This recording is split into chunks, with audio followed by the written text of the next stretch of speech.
Está começando agora o devocional. Nova jornada.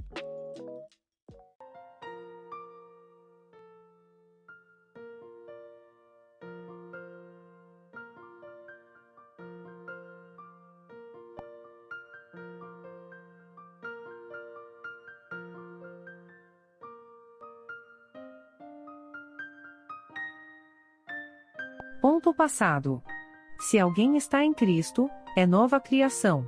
As coisas antigas já passaram, eis que surgiram coisas novas. 2 Coríntios 5.17 Nova Versão Internacional. Todos têm um passado.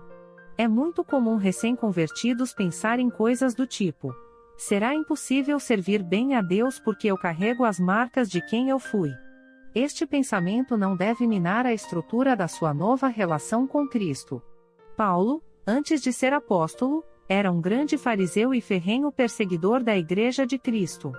Em Atos 8, temos o registro de que Paulo, estava ali, consentindo na morte de Estevão, o primeiro mártir da Igreja.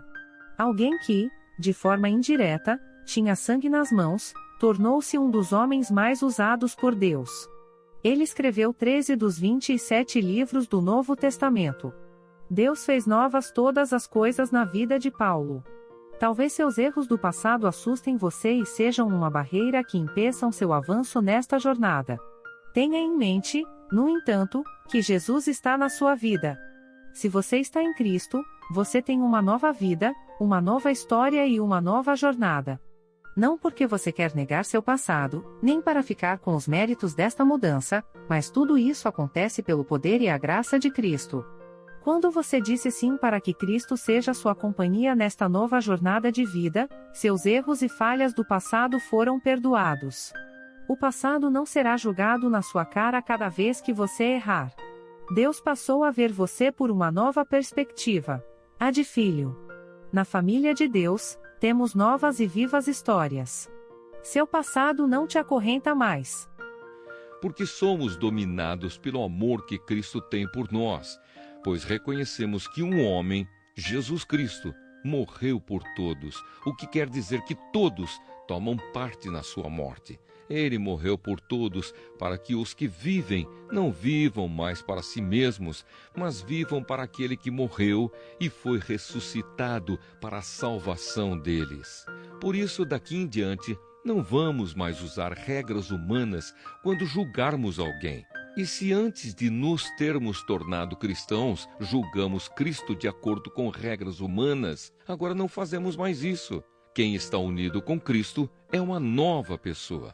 Acabou-se o que era velho e já chegou o que é novo. Tudo isso é feito por Deus, o qual, por meio de Cristo, nos transforma de inimigos em amigos dele.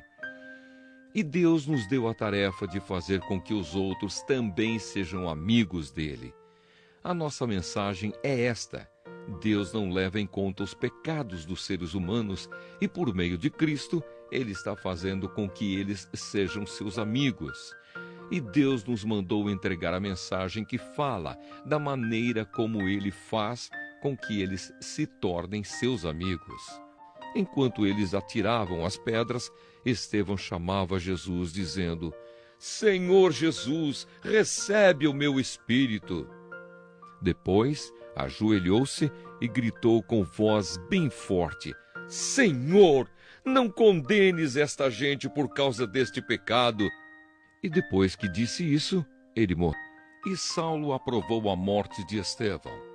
Saulo persegue a igreja. Naquele mesmo dia, a igreja de Jerusalém começou a sofrer uma grande perseguição. E todos os cristãos, menos os apóstolos, foram espalhados pelas regiões da Judéia e da Samaria. Capítulo 9. A conversão de Saulo. Enquanto isso, Saulo não parava de ameaçar de morte os seguidores do Senhor Jesus.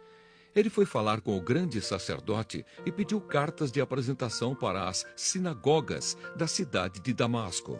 Com esses documentos, Saulo poderia prender e levar para Jerusalém os seguidores do caminho do Senhor que moravam ali, tanto os homens como as mulheres.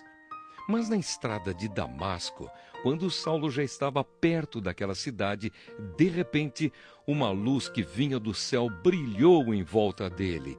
Ele caiu no chão e ouviu uma voz que dizia: Saulo, Saulo, por que você me persegue? Quem é o Senhor? Perguntou ele. A voz respondeu: Eu sou Jesus, aquele que você persegue. Mas levante-se, entre na cidade e ali dirão a você o que deve fazer. Os homens que estavam viajando com Saulo ficaram parados, sem poder dizer nada. Eles ouviram a voz, mas não viram ninguém.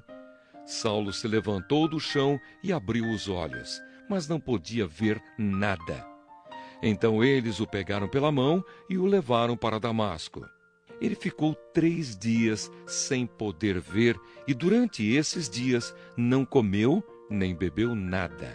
Em Damasco morava um seguidor de Jesus chamado Ananias. Ele teve uma visão e nela apareceu o Senhor chamando: Ananias. Ele respondeu: Aqui estou, Senhor.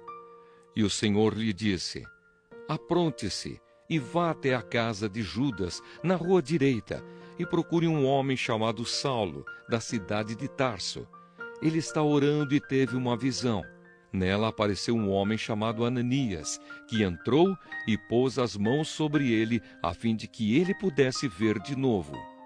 Ananias respondeu: Senhor, muita gente tem me falado a respeito desse homem e de todas as maldades que ele fez em Jerusalém com os que creem no Senhor. E agora ele veio aqui a Damasco com a autorização dos chefes dos sacerdotes para prender todos os que te adoram. Mas o Senhor disse a Ananias: Vá, pois eu escolhi esse homem para trabalhar para mim, a fim de que ele anuncie o meu nome aos não-judeus, aos reis e ao povo de Israel. Eu mesmo vou mostrar a Saulo tudo o que ele terá de sofrer por minha causa. Então Ananias foi, entrou na casa de Judas, pôs as mãos sobre Saulo e disse: Saulo, meu irmão, o Senhor que me mandou aqui é o mesmo Jesus que você viu na estrada de Damasco. Ele me mandou para que você veja de novo e fique cheio do Espírito Santo. No mesmo instante, umas coisas parecidas com escamas caíram dos olhos de Saulo e ele pôde ver de novo. Ele se levantou e foi batizado. Depois ele comeu alguma coisa e ficou forte como antes. Saulo em Damasco. Saulo ficou alguns dias com os seguidores de Jesus em Damasco e começou imediatamente a anunciar Jesus nas sinagogas, dizendo: Jesus é o Filho de Deus.